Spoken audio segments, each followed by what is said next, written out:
Today, I'd love to talk to you about replacing likes on your phone with love in your home. And I know what you're thinking. You're a little concerned that I'm going to tell you to ditch your phone and spend hours on the floor playing with your kids, but I've actually got a better plan for you.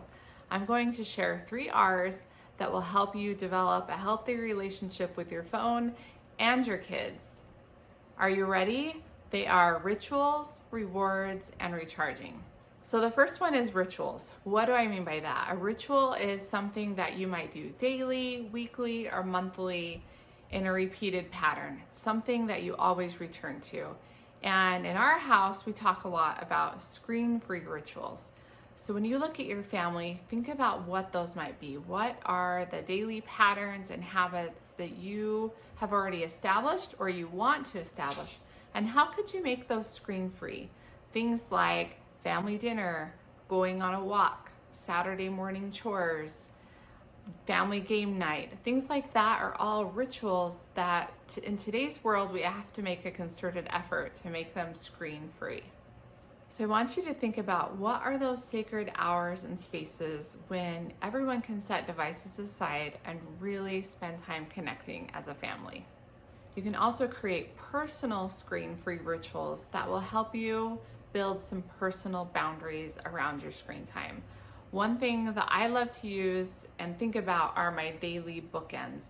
So how do I start my day and how do I end my day? What are those morning and evening routines? What do they look like? And how can I create those bookends that are screen-free so that I'm not starting my day with my phone? One thing that's been really helpful to me over the years has been leaving my device out of bedrooms and bathrooms. And you'll be amazed at how much more you feel recharged, replenished. And then our bedrooms are a place for relaxing, for replenishing, and for relationships. I also faithfully use our family charging station, and it's something that I've tried to model to my kids. And now that I have older kids that do use devices, they also use the charging station. So you can keep the charging station in a central location in your house, and it's a place where all devices can rest. Even during the day when you're busy doing other things, instead of carrying the phone in your pocket, you can put it in the charging station so that it's not interrupting story time at night when you're reading Harry Potter, or bath time, or that special time that we have with our teens late at night when they want to talk. And that charging station can become part of your screen-free rituals. Another screen-free ritual that I personally do is that I don't use social media on Sundays. And for our family, that's a day when we try to step away from using a lot of media, a lot of devices. We might FaceTime with grandparents or something similar to that, but for the most part, we're really trying to make that day different than other days, and you can do whatever day works for you.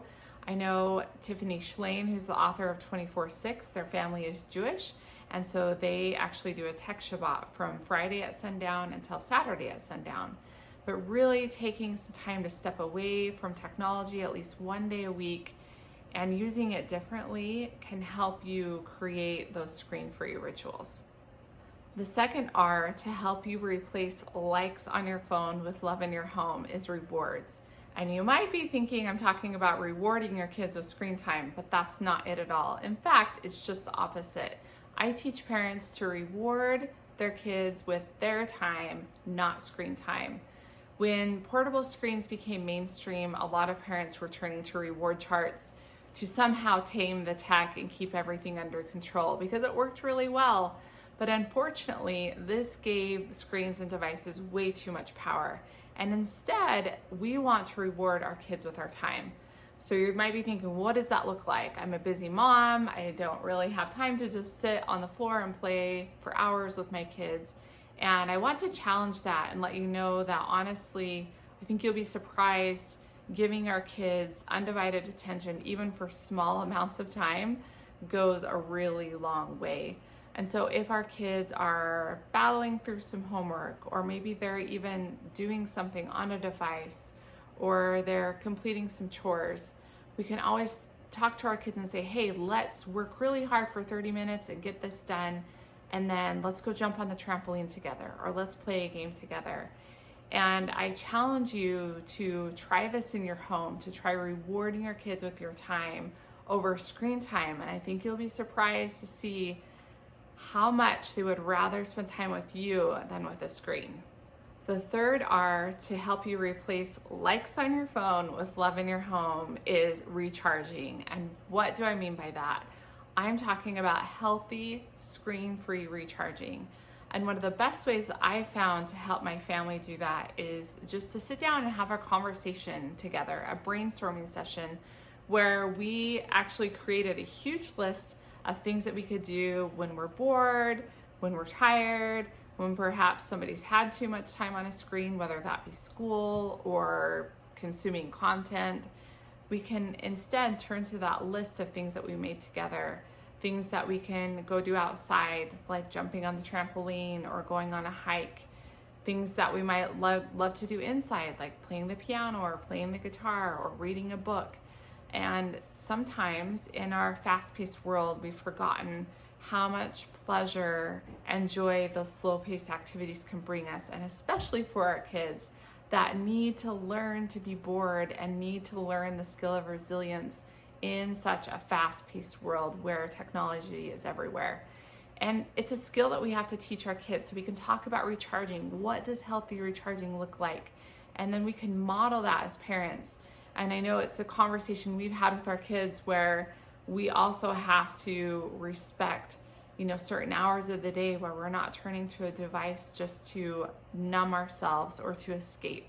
But we really want to spend time doing things that are going to recharge us, to recharge and refill our body and our soul.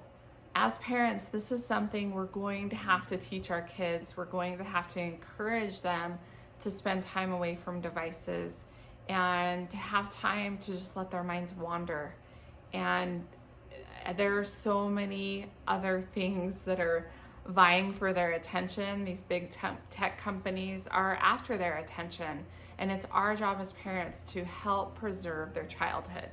I know that it's challenging to be a parent right now in the digital world, but I promise you that as we set aside time, we create those screen-free rituals, that we focus on rewarding our kids with our time instead of screen time, and we also think about recharging sans screens, we will be able to replace those likes on our phone with love in our home.